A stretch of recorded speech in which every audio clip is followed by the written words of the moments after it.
Bonjour chers auditeuristes, je suis Louis Duruflé et bienvenue dans le podcast Tout sur tout Histoire, le podcast énergie pour ceux qui n'écoutaient pas au fond de la classe d'histoire.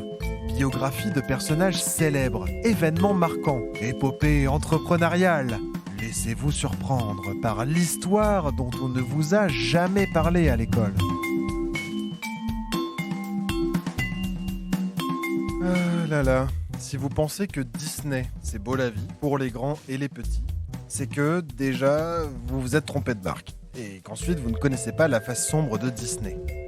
Je veux bien sûr parler de la face cachée, celle des dessins animés qui font peur, des histoires originales, des contes et du manoir hanté qu'on trouve à Disneyland. Et des histoires, on en a à raconter sur les attractions de Disney. Tellement d'ailleurs qu'on ne pourra pas faire un épisode entier dessus, mais qu'on va devoir les séparer. Chaque Disneyphile vous le dira. Et si ma cousine Tiffany m'écoute, je lui fais des gros bisous. Toutes les attractions ont leur propre histoire. Chaque petite parcelle de Walt Disney a ses anecdotes. De son coup de crayon de génie, d'Oswald le lapin, Donald Duck, Mickey Mouse, la chanson des poupées qui est mignonne mais qui fait trop peur. It's a small, small world.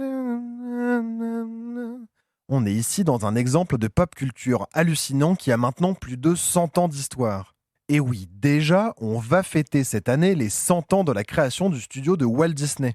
Et pour cause, si on le connaît aujourd'hui, c'est que notre ami Walter, enfin Walt, les Américains aiment bien raccourcir les noms, un peu comme Bill pour William, Ron pour Ronald ou Nancy pour Anne.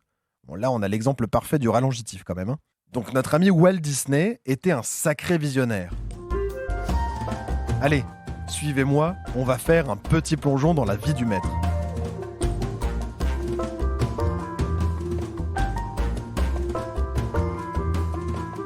La vie de Walt Disney, c'est une histoire du XXe siècle. Walter Elias Disney naît le 5 décembre 1901 à Chicago, dans l'Illinois. Chicago, en 1901, c'est un tout petit peu moins de 2 millions d'habitants, et c'est la deuxième ville des États-Unis, juste après New York. D'ailleurs, Chicago reste aujourd'hui une très grande ville. Elle a juste été dépassée par Los Angeles, mais ça reste la troisième plus grande ville des États-Unis. Enfant, il déménage à Kansas City dans l'État du Missouri. Et non, ça n'est pas le Kansas. La géographie a ses mystères. Ils habitent à 2 rues du Jardin Fairmont, un petit parc d'attractions dans lequel il aimait aller. Il se passionne pour le dessin et devient très proche de son frère Roy, 8 ans plus vieux que Walt. À 2, ils fuient la violence de leur père qui n'arrête pas de perdre son emploi. À 2, ils font des petits boulots pour rapporter de l'argent à la maison. Et enfin, à 2, ils imaginent un futur où ils pourront vivre leurs rêves.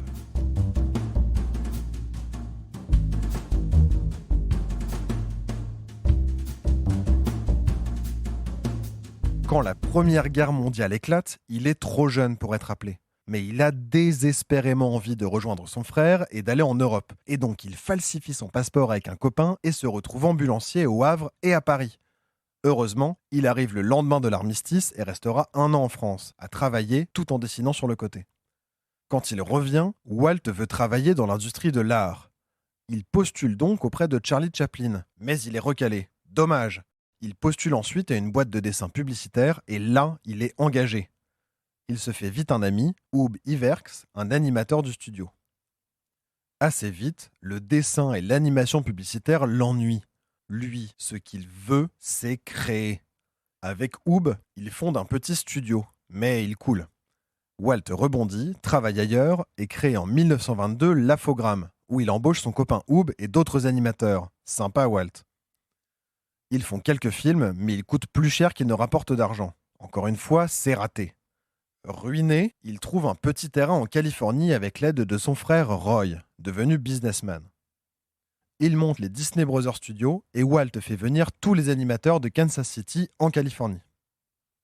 Ils font des petits contrats, des dessins animés qui marchent pas trop mal, et les frères renomment leur boîte Walt Disney Studios pour mettre en avant Walt Disney justement.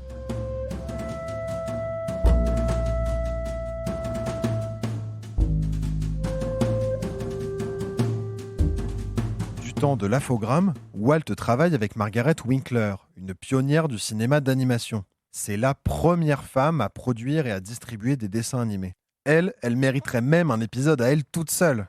En 1927, Margaret se marie avec Charles Mintz, un homme d'affaires. Elle décide alors d'arrêter sa carrière et son mari devient propriétaire de son studio. Et Charles, lui, veut créer un personnage de dessin animé.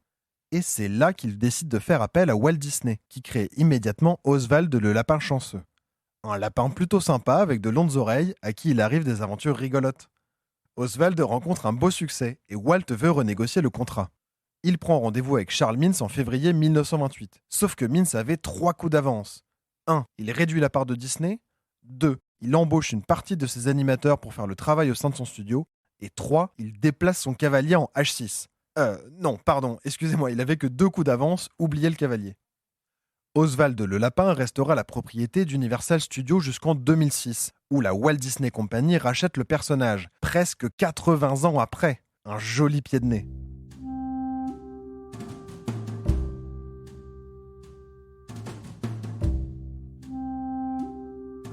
Dégoûté et se sentant trahi par ses animateurs, Walt Disney décide de créer un nouveau personnage avec Ubiwerks, qui lui était resté. Ils reprennent le design d'Oswald, réduisent un peu les oreilles, simplifient la queue, et ils inventent Mickey la souris. Toujours pour le divertissement et à l'affût des nouvelles technologies, Walt Disney présente le 28 novembre 1928 le court-métrage Steamboat Willie avec du son synchronisé. Une technologie toute neuve inventée en 1927. Et là, c'est le carton. Le succès démarre véritablement pour Walt Disney. Les Silly Symphonies, l'invention de Donald, les produits dérivés, la vie de famille, l'immense succès de Blanche-Neige et les 7 nains. Walt veut progresser, dominer le marché, quitte à en payer le prix fort. Il voit le divertissement d'une manière très verticale. On crée des films et des dessins animés pour apporter un savoir à la foule, pour l'éduquer, sans pour autant enseigner l'esprit critique. Donc la musique qu'il choisit pour ses films, c'est de la musique classique. Évidemment, il faut bien que les enfants apprennent ce qu'est la vraie musique. Il y a souvent une petite morale dans ces films et surtout, on doit être plongé dans l'univers. De plus en plus de gens demandent à visiter les studios et Walt Disney a la petite ampoule qui s'allume au-dessus de sa tête. Ting !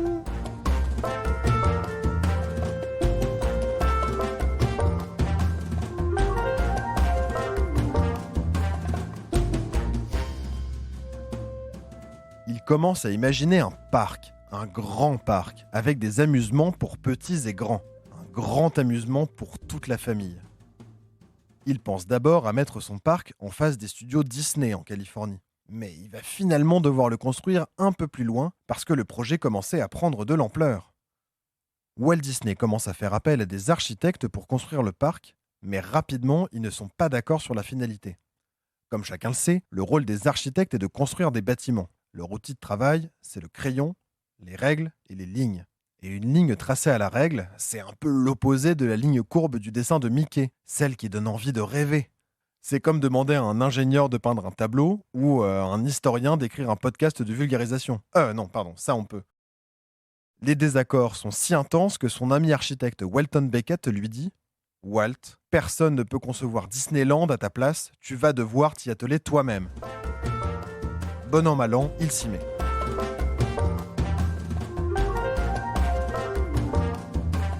En 1952, il crée une entreprise pour s'occuper exclusivement de la création du parc, celle qui existe encore aujourd'hui sous le nom de Walt Disney Imagineering. Un habile jeu de mots entre imagination et ingénierie. Imagénierie ? Ouais, ça rend pas terrible en français. Il trouve un lieu capable d'accueillir le parc qui s'annonce immense. Il voulait créer le royaume enchanté, où tout est plus fort, plus beau, plus vibrant, quitte à déborder un peu de la réalité historique. Les premiers concepts sont déjà là. La rue principale, Main Street USA, par laquelle on arrive et on rentre doucement dans l'univers Disney. On est ici dans une petite rue charmante de ville des États-Unis. C'est un peu l'idéal de Walt Disney. Il voulait que les parents se rappellent leur enfance et donneraient un guide moral aux enfants. Une vie tranquille où tout le monde est gentil et fait du commerce gentiment. Fantasyland, le pays des contes de fées, des princesses et de l'imaginaire. Évidemment, tout était mis en perspective pour mettre en évidence le château de la Belle au bois dormant, inspiré d'ailleurs du château de Neuschwanstein en Allemagne, avec encore plus de tourelles. Tomorrowland, le pays du futur. En France, l'attraction que tout le monde connaît est évidemment Space Mountain. Rien qu'à me souvenir de la pub, j'ai les poils qui se hérissent. Votre destination, l'espace infini. Votre vitesse, astronomique. Entre la Terre et la Lune commence l'aventure. J'ai l'impression d'avoir 8 ans et mes parents qui me disent « Eh non mon chéri, on n'ira pas à Disneyland parce que c'est trop loin ». On a ensuite Adventureland, qui reprend une zone tropicale avec des pirates, des temples maudits et des jungles sauvages. Une aventure un peu orientalisante, si vous voulez mon avis. Et enfin, Frontierland, qui reprend le concept de la conquête de l'Ouest américain, ou la frontière pour les intimes, ou pour ceux qui ont joué à Assassin's Creed 3. On a donc des cow-boys, des villes fantômes, la ruée vers l'or. Et c'est là que se situera notre maison hantée. Walt l'a pensé dès les tout premiers croquis des tout premiers parcs Disneyland.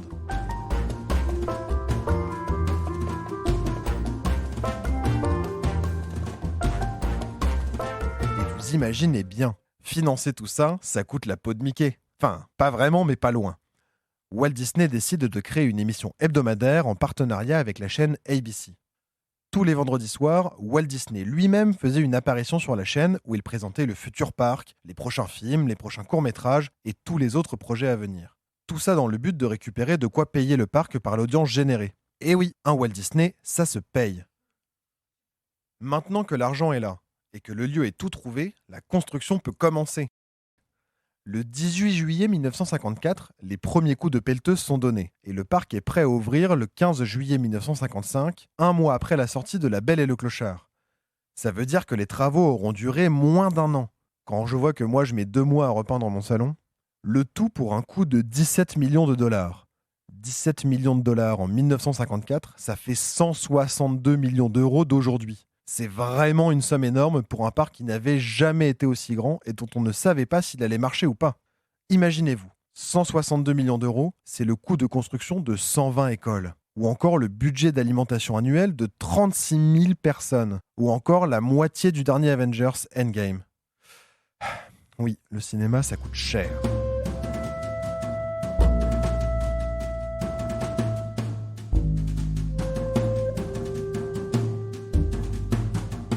Bref, le premier jour d'ouverture de notre super parc arrive et ça ne se passe pas si bien que prévu. Quelques couacs. Le goudron dans Main Street USA avait été versé la nuit précédente et il faisait si chaud, 43 degrés Celsius, que les talons aiguilles s'enfonçaient dedans. Autre problème, pour empêcher la foule d'envahir le parc, il fallait un billet spécial d'invitation. Et il y a pas mal de petits malins qui s'en étaient fabriqués un faux pour venir en douce. Résultat, le parc se retrouve envahi avec des files d'attente monstrueuses. Et comble du comble, il y avait une grève des plombiers ce jour-là. Et les fontaines n'étaient pas alimentées en eau. Raté pour un jour de canicule. Bon, on exagère un peu le tableau. Disney a quand même bien géré avec la presse et il a refait une ouverture 3 jours plus tard. Depuis, le parc est devenu très populaire. Surfant sur la vague, Walt a donc décidé de continuer à construire de plus en plus d'attractions. Il se souvient de ses premiers croquis et ordonne la création de la maison hantée.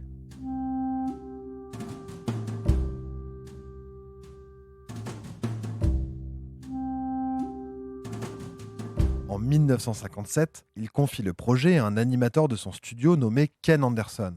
Ken avait déjà travaillé sur d'autres attractions qui se passaient dans le noir et se montrait très ingénieux pour jouer avec la lumière. Genre faire croire qu'il fait noir alors qu'en fait c'est bien éclairé et que les enfants se perdent pas. Ni une ni deux, Walt Disney annonce une nouvelle partie du parc, le coin Nouvelle-Orléans, ville mythique du jazz, mais aussi du mysticisme. Et donc il décide de se mettre en tête d'une bonne recette pour la maison hantée.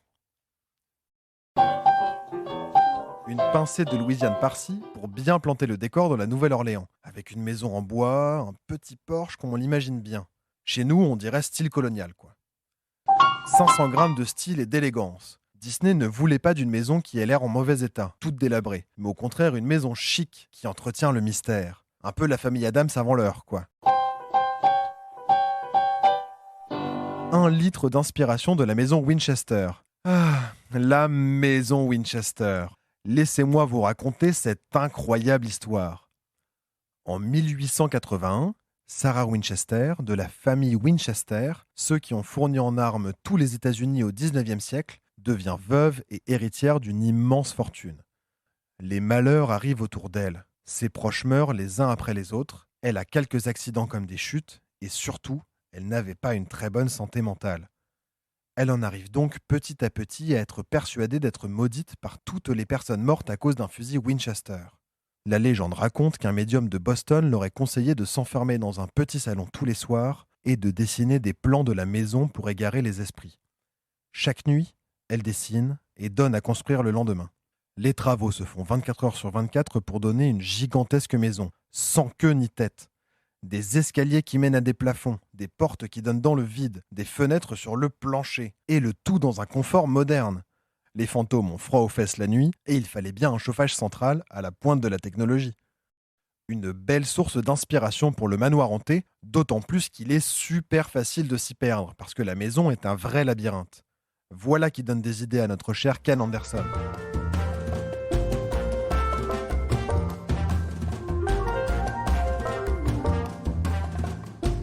Ken, c'est un sacré bricoleur qui avait un vrai sens de l'espace. Petite biographie. Il a étudié l'architecture en Europe à l'école américaine des beaux-arts de Fontainebleau, près de Paris, puis en Italie à l'Académie américaine de Rome. Collaborateur de longue date de Walt Disney depuis 1934, il utilise ses connaissances en architecture pour le parc. Il est fan d'illusions et de tours de magie, de jouer avec les profondeurs, les angles de vue et les lumières. Donner l'impression que quelque chose est là alors que non. Imaginer des décors qui se rétrécissent ou au contraire qui s'agrandissent. Ken, c'est aussi un grand fan des narrations innovantes. Il a déjà dessiné plusieurs parcours pour Fantasyland, comme le vol de Peter Pan ou le voyage de Mr. Toad, Monsieur Grenouille. Cette attraction, exclusive à Disneyland Californie, faisait déjà sensation parce qu'elle donnait des émotions fortes. Ça tourne brusquement, on craint de rentrer en collision avec des éléments du décor ou d'autres véhicules. Pour créer l'histoire de la maison hantée, Ken Anderson voulait faire les choses en grand. L'idée était de tout parcourir à pied et d'assister à une histoire proche de Barbe Bleue. Dans cette première version, on entrait dans la demeure du capitaine Gore. En se déplaçant, on comprenait que le capitaine partait souvent en mer et que sa femme restait seule à la maison. Elle finissait par ouvrir un coffre dans le grenier où elle découvrait que son mari était l'affreux pirate Bart le Noir. Évidemment, Bart le Noir rentrait soudainement et découvrait la curiosité de sa femme. Selon les versions, il l'a poussée au suicide ou décidait de s'en charger lui-même. À la fin, en sortant de l'attraction, on apercevait le cadavre de la femme de Bart le Noir qui pendait au bout d'une corde.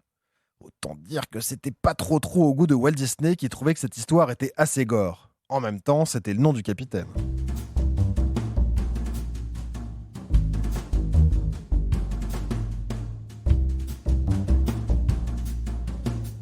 Walt veut une réécriture complète. Plusieurs versions se succèdent, s'inspirant des films d'animation de Disney.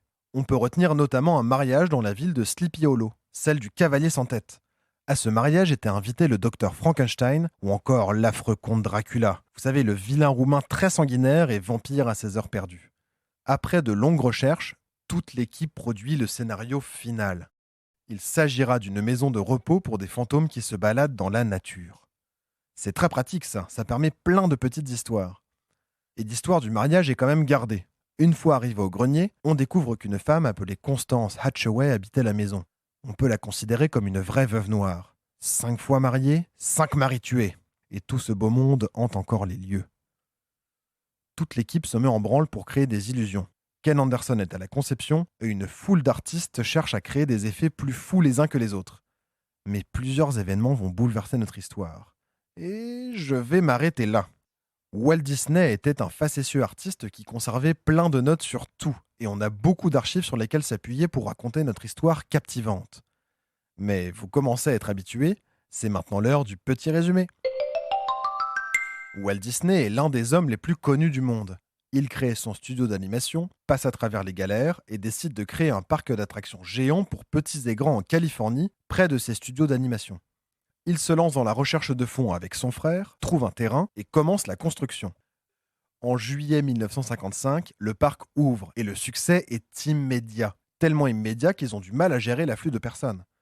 L'idée d'une maison hantée fait son chemin, surtout depuis que Walt a envie de créer son super parc. Il pense que si on frissonne un peu, on se divertit mieux après. il dépêche un de ses animateurs, Ken Anderson, sur son projet. Il propose un tas d'histoires farfelues, dessine des plans, invente des nouvelles manières de faire de la narration, et Walter est presque convaincu par le projet.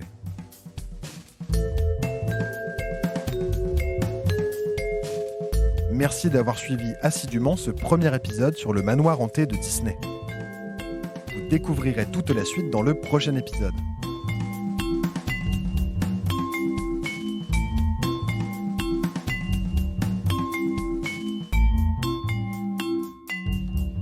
Cet épisode a été écrit par Tracy Wilson et Holly Frey pour le podcast américain Stuff You Missed in History Class. Il a été réécrit, adapté et interprété par Louis Duruflé. À la production et à la réalisation, Amel Almia. À la rédaction en chef, Maude Ventura. Tout sur tout Histoire est un podcast Énergie et iHeart Podcast. Retrouvez tous les épisodes sur energie.fr, sur l'app d'Énergie ou sur votre application de podcast préférée. Et si vous avez aimé cet épisode, parlez-en autour de vous. Mettez-nous des étoiles et des commentaires. Si vous avez aimé, c'est vraiment la meilleure manière de soutenir ce podcast. À bientôt.